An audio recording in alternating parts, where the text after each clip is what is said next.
Lil Meech, welcome to VladTV. What's cracking, bro? Nice to meet you. Yeah, man. Pleasure to finally meet you. I knew your dad a little bit. Oh yeah. And we'll get into that story a little bit later on. But like I'm looking at you and I'm thinking about when I met your dad, and it's such a similar kind of thing. Oh yeah. Yeah, they always say that's my twin. Yeah, absolutely. And of course you got the braids like him and everything too. Oh yeah, I had these since I was born. All just a family tradition. 7 to the back. That's what it is. So you were the only son of Big Meech. Right, I'm the only son. I got 2 sisters though. They live in Detroit. Okay. Are they older or younger than you? Both of them are older than me. I'm the youngest. Aha. Okay. How much older are your sisters? My sister's almost 30. Both of them are almost 30. They're in their hot 20s. Okay, and you're what, 18? Yeah, I'm be 18. I'm 18. Okay. Because you were actually what, around 5 years old when your dad got locked up? I was 7, 6 going on 7. Probably just turned 7. But yeah. Just turned 7.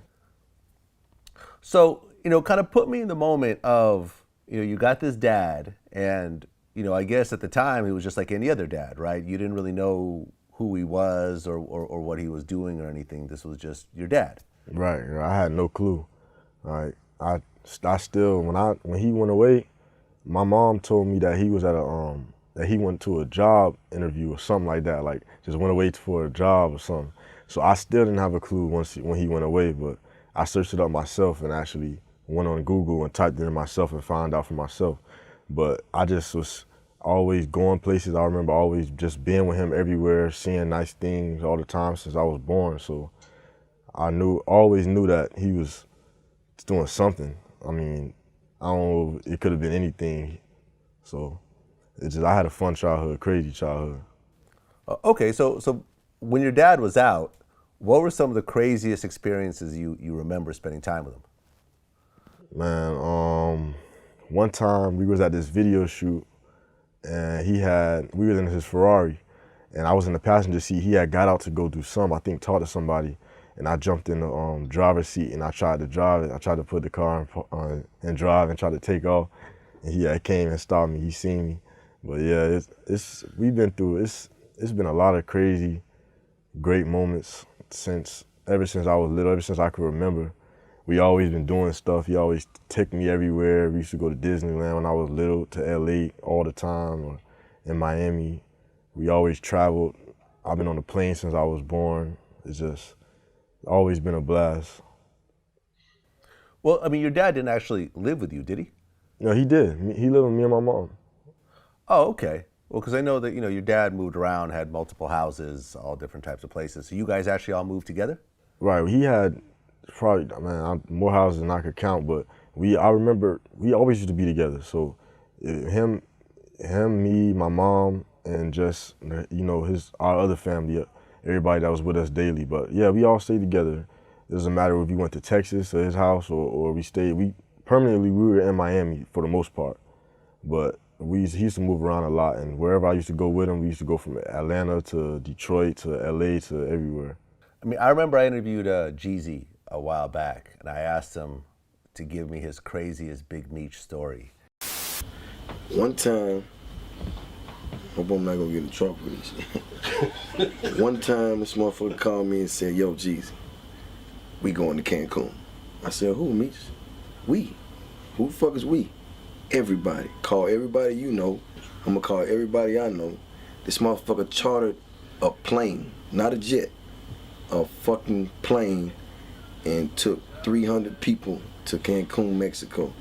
Every stripper in Atlanta, everybody who wanted to go, nobody was exempt, and we flew to Cancun on a fucking plane that he chartered, and the motherfuckers was serving Cristal on the plane, and fucking he didn't want to sit down, and he wanted to fly the plane.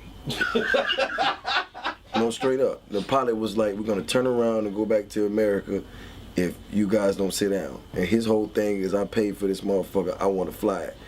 And everybody was on that flight. Juvenile, Bone Crusher, Everybody can, Lil Jon, everybody you could probably think of, and we went to Cancun, and this motherfucker bought the whole hotel. So every night we all get together, and probably like 300 of us, and walk to the club every night. But we went to the same fucking club every night. This shit called The City, and we all get together, 300 deep, all black t-shirts, and we walk to the club, and we had a fucking ball every night. You know what I'm saying? And it was crazy. But he took 300 people literally.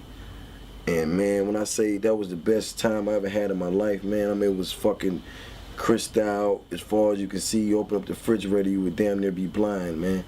And it was just like, it was just whatever, man. That's what type of person he was, dog. Like, but one thing about him, you can never get the best party experience because this nigga party every day of his life. Like, I promise you, every fucking day.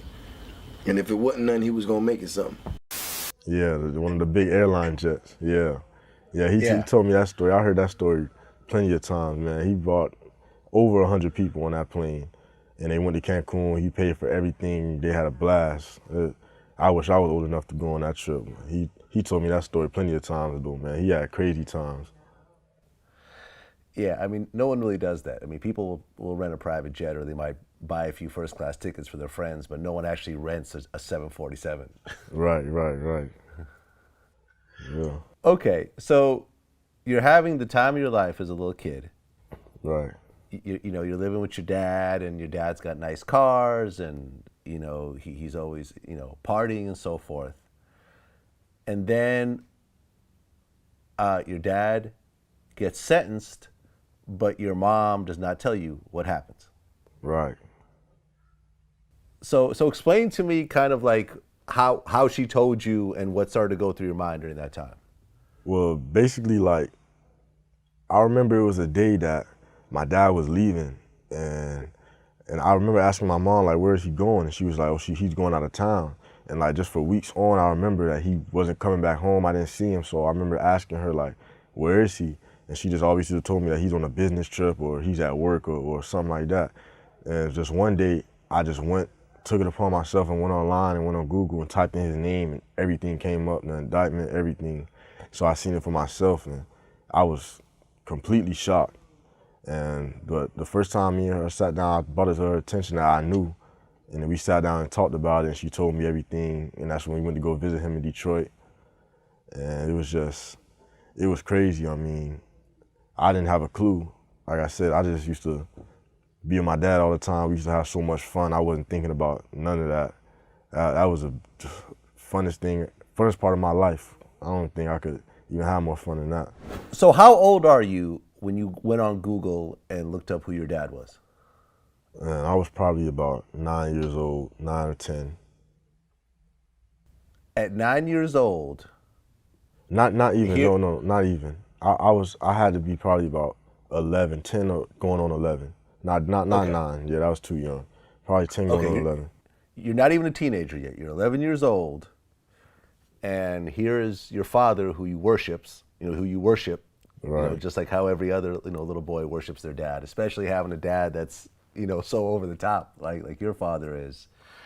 And your mom, did she ever tell you what your dad did for a living or anything else like that? No, not at all, no chance. She didn't tell me none of that. She told me he was on a business trip.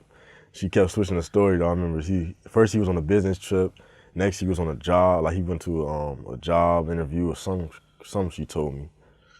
Well, no, but I mean, before your dad actually got convicted, did you ever ask what your dad did for a living? Oh no, that wasn't even on my mind at all. I was just focused on having fun. Okay.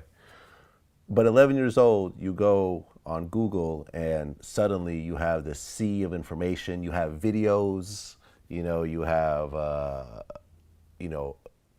newspaper articles, you have interviews, you have a whole bunch of stuff that suddenly is brand new to you. Right. How did you react? Did you cry? Did you laugh? What went through your head at that point? When I got old enough to understand it, like at first, I remember just seeing him everywhere.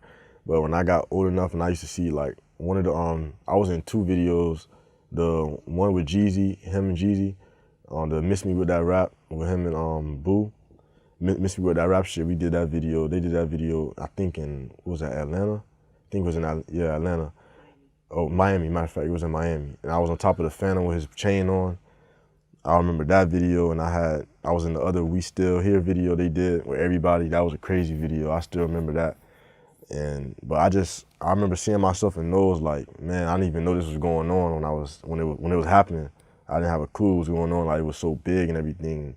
As I got older, I kept realizing like how big it actually was and how great of an impact this man had on everybody.